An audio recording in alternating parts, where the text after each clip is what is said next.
Halo Sobat Budaya di seluruh Nusantara, saya Yopi sebagai dalang wayang putih dari Museum Gubuk Wayang Kota Mojokerto, Jawa Timur.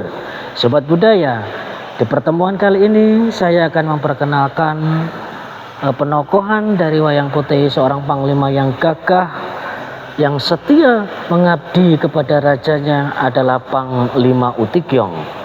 Cerita Panglima Utikyong ada dalam cerita Capai Luan Ong atau 18 Raja Pemberontak, ada di cerita Si Jin Gui Cheng Tang maupun di Si Jin Gui Cheng Se.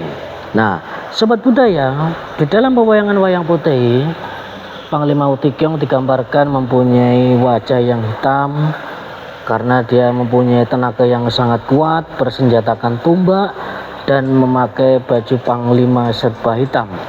Sebelumnya Sobat Budaya, saya mau mengulas sejarah dari Panglima Utikyong.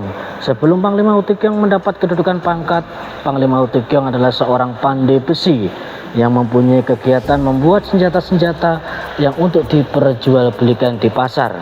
Akhirnya Panglima Utikyong mendaftarkan diri sebagai prajurit dan akhirnya dari situlah karir Panglima Utikyong mulai dibangun. Dan Sobat Budaya, akhirnya Panglima Utikyong bergabung dengan sekalian para pendekar seperti Jin Xiokpo, Jin Bokong dan lainnya dengan orang-orang yang gagah menggulingkan pemerintahan waktu itu di zaman kerajaan Suityo yang dipimpin oleh Raja Yukong yang terkenal sangat kejam dan tidak peduli dengan aspirasi rakyatnya. Alasan itulah mereka bersatu dengan orang-orang gagah menggulingkan dinasti Suityo dan mendirikan dinasti Tang. Akhirnya berdirilah dinasti Tang yang dipimpin pertama kali raja yang bernama Lian. Akhirnya Raja Lian pun wafat, diteruskan oleh Raja Li Ximbin yang mengenyam masa kejayaan di masanya. Dan akhirnya Panglima Utikyong mendapat kedudukan pangkat karena jasa-jasanya yang sangat besar ikut membantu mendirikan dinasti Tang. Nah, Sobat Budaya, Panglima Jin Xiokpo maupun Panglima Utikyong dipercaya saat ini menjadi dewa pintu.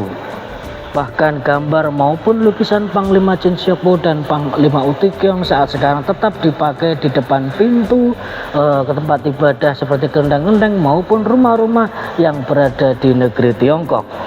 Saya mau menceritakan awal sejarah mengapa gambar atau lukisan Panglima Jin Xiokpo maupun Panglima Utikyong berada di luar pintu dan dipercayai menjadi dewa pintu. Sobat Budaya, naga Raja Laut Haliong Ong telah melanggar takdir Tuhan. Akhirnya Haliong Ong mendapatkan hukuman untuk dijatuhi hukuman penggal kepala, dan yang menjadi eksekutor adalah Menteri Nguyen. Sedangkan Menteri Nguyen yang saat itu menjabat sebagai seorang menteri dan membantu Raja Li Ximbin. Akhirnya Haliong Ong meminta bantuan Raja Li Ximbin untuk mengulur waktu agar Menteri Nguyen tidak menjadi melaksanakan hukuman mati. Alhasil takdir tetaplah takdir, Sobat Budaya. Haliong Ong tetap mendapatkan hukuman mati dan arwahnya menjadi gentayangan menagih mengganggu Raja Li Ximbin. Akhirnya Raja Li Ximbin meminta bantuan Panglima Jin Xiokpo maupun Panglima Utikyong untuk berjaga-jaga di luar kamar keraton dari Raja Li Ximbin.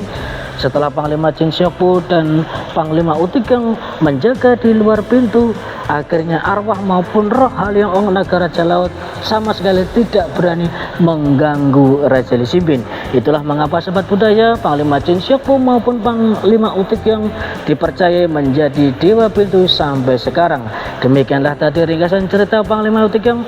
Semoga bisa menambah pengetahuan Sobat Budaya dimanapun saja berada. Salam budaya menyatukan bangsa menuju Indonesia Emas 2045.